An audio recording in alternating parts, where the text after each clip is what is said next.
ভেসে যাবে অন্যায়, গোলামি না আজাদি, আজাদি আজাদি, হাদির উপর হামলা, সইবে না রে বাংলা, দিল্লি না ঢাকা, গোলামি না আজাদি,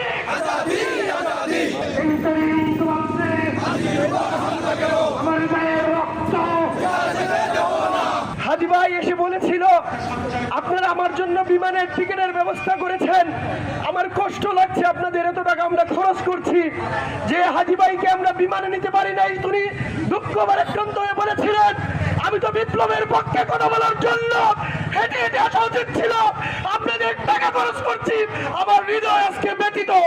আপনারা আজকে সেই হাদি ভাইয়ের উপর গুলি চালিয়েছেন, আমরা স্পষ্ট ভাষায় বলে দিতে চাই প্রয়োজনে আবার আমরা ছাত্র জনতা আবু সাইদ মুক্ত হব, তবু বাংলাদেশে কাউকে ঠিকাদারি করতে দিব না।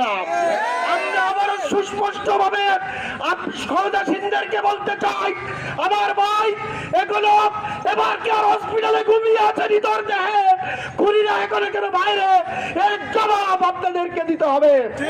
আমরা আজকের এই বিক্ষোভ সমাবেশ থেকে জাতির কাছে বিনীত আহ্বান জানাতে চাই, যারা সন্ত্রাসী, যারা চাঁদাবাজ, যারা নতুন করে ফ্যাসিস্ট হতে চান, আগামী জাতীয় নির্বাচনে তাদেরকে লাল কার্ড দেখিয়ে বাংলাদেশ থেকে চিরতরে রাজনীতির কবর দিয়ে দিবেন ইনশাআল্লাহ। আজকে আমাদের এই হৃদয় ভেঙে গেছে হাদির পর যখন হামলা হয়েছে। এই হাদি বাংলাদেশের আধিপত্যবাদের বিরুদ্ধে কথা বলতো, সত্য, ন্যায় এবং অন্যায়ের বিরুদ্ধে কথা বলতো, সেই জন্য তাদেরকে আওয়ামী ফ্যাসিবাদী দূষররা অত্যন্ত সুপরিকল্পিতভাবে কিলিং করার জন্য, হত্যা করার জন্য আজকে তারা এই পথ বেছে নিয়েছে।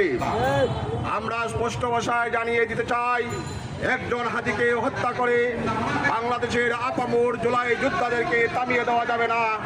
আমরা প্রত্যেক এক একজন হাদি হয়ে আবার রাজপথে ফিরে আসবো। আমি বলে দিতে চাই সরকারকে আগামী 24 ঘন্টার ভিতরে সন্ত্রাসীদের আইনের আওতায় নিয়ে হচ্ছে দৃষ্টান্তমূলক ফাঁসির রায় কার্যকর করতে হবে।